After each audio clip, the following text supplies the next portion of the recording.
எனக்கு ரொம்ப சந்தோஷமா இருக்கு. ஏன்னா இது எங்க கோச் வந்து என்ன சின்ன வயசுல இருந்தே சொல்லி சொல்லி வளர்த்தாங்க. இந்தியாக்காக விளையாடணும், நம்ம கண்ணகினோட பேரை மாத்தணும், எங்க அக்கா அண்ணங்க எங்களுடைய எல்லாருடைய இதுவையும் மாத்தணும் அப்படின்னு சொல்லிட்டு இருந்தாங்க. அது எனக்கு ரொம்ப சந்தோஷமா இருக்கு சார். ஒவ்வொருத்தரும் உங்களை தேடி வந்து பாக்குறாங்க. இந்த வெற்றிக்கு பிறகு எல்லாரையும் இந்த ஊருக்கு வர வச்சிருக்கீங்க இல்லையா? அது எப்படி இருக்கு? நாங்க வந்து ஒரு ஐஏஎஸோ ஒரு ஐபிஎஸோ யாராவது ஒருத்தர் இங்க வந்து எங்க கண்ணகினரை பார்க்க மாட்டாங்களா அப்படின்லாம் நினைச்சிருந்தோம். அவங்களாம் வந்தாங்கன்னா எதனா ஒரு மாற்றம் நடக்கும் அப்படின்னு நினைச்சிட்டு இருந்தோம். ஆனா நாங்களே ஸ்போர்ட்ஸ்ல சாதிச்சு மாத்துவோம் நாங்க நினைக்கல. அதுக்காக நாங்க ஐபிஎஸ் ஐஏஎஸ் ஆகணும்லாம் சின்ன வயசுல நினைச்சிருக்கேன். ஆனா இந்தியா விளையாடினா இவ்வளவு பெரிய ஒரு மாற்றம் நடக்கும்ன்றதை எதிர்பார்த்தோம். ஆனா இவ்வளவு எதிர்பார்க்கல. உங்க வீட்டுக்குள்ள பார்த்தோம், அந்த பீரோலயே நீங்க உங்க பேருக்கு பின்னாடி ஐபிஎஸ், உங்க தங்கச்சி பேருக்கு பின்னாடி ஐஏஎஸ்ன்னு போட்டிருக்கீங்கல்ல. எங்க இருந்து ஸ்டார்ட் ஆச்சு அதெல்லாம்?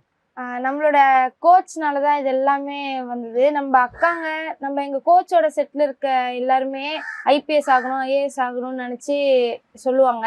எங்களுக்குமே அந்த மாதிரி ஆகணும்னு ஒரு ஆசை வந்தது. இப்போ கூட நம்ம ஊரில் இருக்க அண்ணன் அக்காங்கெல்லாம் விவோ தாசில்தாரா அந்த மாதிரியான ஒரு 5-6 பேர்கிட்ட நிறைய பேர் இப்போ கவர்மெண்ட் ஜாப்ல இருக்காங்க.